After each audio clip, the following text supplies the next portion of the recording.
చంద్రబాబు నాయుడు గారు 45 ఏళ్లకు పైగా రాజకీయాల్లో ఉన్నాడు. 4 సార్లు ముఖ్యమంత్రిగా చేశాడు. ఆయన చెప్పేటటువంటి మాటలకి అసలు ఈ దేశంలో కాదు, ఈ ప్రపంచంలో కాదు, అలాంటి మాటలు ఎవడూ చెప్పలేడు. ఆయన అధికారంలోకి రావటం కోసం చెప్పినటువంటి మాటలేంటి? తమ్ముళ్ళు, నేను అధికారంలోకి వస్తే సంపద సృష్టించేస్తా, రాష్ట్ర ఆదాయాన్ని పెంచేస్తా, సంపద సృష్టించి సంక్షేమ పథకాలు అందిస్తా, నాకు 45 ఏళ్ల రాజకీయ అనుభవం ఉంది, నా అంత తోపుతురు ఇండియాలోనే లేడు, ప్రపంచంలో లేడు అని చెప్పి ఏదైతే చంద్రబాబు నాయుడు గారు ఏదైతే డబ్బాలు కొట్టి అధికారంలోకి వచ్చాడు, ఏమని సంపద సృష్టిస్తానని. ఈ 18 నెలల కాలంలో ఆయన అదనంగా ₹1 సంపద సృష్టించకపోగా రాష్ట్ర సంపద ఏదైతే తగ్గిపోతా ఉంది, రాష్ట్రానికి వచ్చేటటువంటి ఆదాయం తగ్గిపోతా ఉంది, సంపద సృష్టి పోయి ఉన్నది ఆవిరైపోతుందని చెప్పి ఏదైతే గణాంకాలు చెప్తా ఉన్నాయి.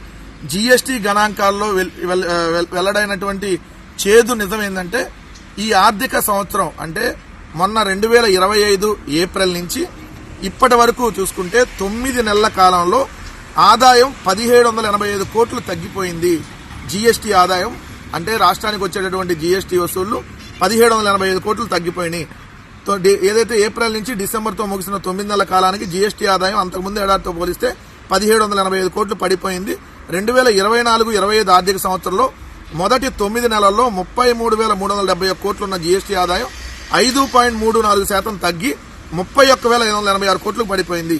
ఇదే సమయంలో దేశవ్యాప్తంగా జీఎస్టీ ఆదాయం 6.8% పెరిగితే రాష్ట్రంలో జీఎస్టీ ఆదాయం మాత్రం 5.34% తగ్గింది.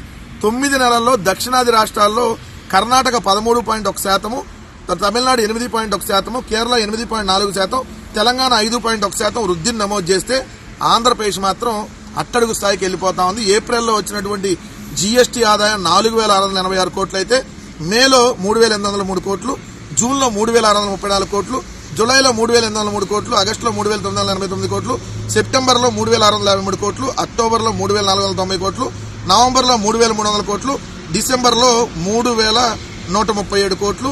ఏదైతే జీఎస్టీ ఆదాయం దారుణంగా పడిపోతా ఉంది. సంపద సృష్టి లేదు కానీ ఉన్న సంపద ఆవిరైపోతా ఉన్నది. ఇది ఒక పాయింట్. రెండో పాయింట్, కీలకమైనటువంటి పాయింట్, 19 నెలల చంద్రబాబు నాయుడు గారి ఈ కూటమి ప్రభుత్వంలో ఆయన తీసుకొని వచ్చినటువంటి అప్పు అక్షరాల 2,93,000 కోట్లు. రోజుకు 500 కోట్లకు పైగా అప్పులు చేస్తా ఉన్నాడు. గంటకు 21 కోట్లు అప్పు చేస్తా ఉన్నాడు. ఒక్కటంటే ఒక సంక్షేమ పథకం లేదు, ఒక్కటంటే ఒక అభివృద్ధి కార్యక్రమం లేదు. ఏదైతే ఒక మెడికల్ కాలేజీ కట్టడం చేత కాదు, అన్ని ప్రైవేటు పరం, రోడ్లు ప్రైవేటు పరం, ఫైబర్ నెట్ ప్రైవేటు పరం, టూరిజం హోటల్స్ ప్రైవేటు పరం, రిషికొండ ప్రైవేటు పరం, మెడికల్ కాలేజీలు ప్రైవేటు పరం. 2,93,000 కోట్లు అప్పు తెచ్చి ఏం చేశాడంటే దోపిడీ, దుబారా. ఒక్కొక్క కిలోమీటర్ రోడ్డు వేయడానికి అమరావతిలో 180 కోట్లు అంట, ఇంకో చోట అమరావతిలో రోడ్డు వేయడానికి 80 కోట్లు అంట. ఇలా దోపిడీ. ఆయనేమో చూస్తే విదేశాల్లో విహారయాత్రలు, ఇక్కడ దోచుకున్న దాన్ని అక్కడికి వెళ్ళి ఏదైతే ఇన్వెస్ట్ చేసుకోవడం, ఈ పనుల్లో బిజీగా ఉన్నాడు. రాష్ట్రాన్ని మాత్రం 19 నెలల కాలంలో సర్వనాశనం చేశాడని మాత్రం క్లియర్గా కనపడతా ఉంది. విత్ లెక్కల ప్రకారం జీఎస్టీ వసూలు తగ్గిపోవడమే దానికి నిదర్శనం.